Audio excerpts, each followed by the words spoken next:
John Barilaro, he's not going to New York. Is that the end of the matter for you?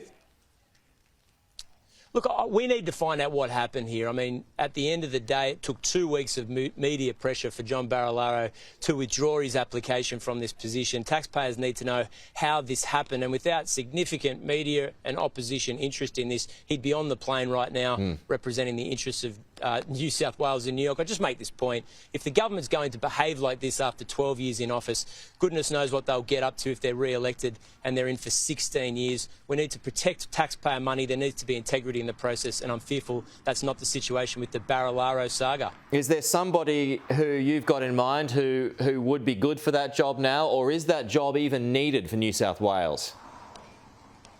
Yeah, we're examining that very closely. At the end of the day, we have Austrade, the Department of Foreign Affairs and Trade, and a big mission both in Washington and New York and Los Angeles that is looking after the interests of trade in New South Wales. And I'm not convinced that $500,000 a year, plus $100,000 in expenses, plus moving expenses, plus a big office is the best way of spending New South Wales taxpayer money. We've got deep links with America. The government needs to examine and explain to the taxpayers of this state, given they're pulling money all throughout the budget in this state, why it's necessary and important to spend $55 million a year on these overseas trade positions. I think that's a fair enough point. Just a final one here, Chris. You've got tolls going up today. You know, you've been very vocal about tolls. Travellers do get toll relief, but is it enough?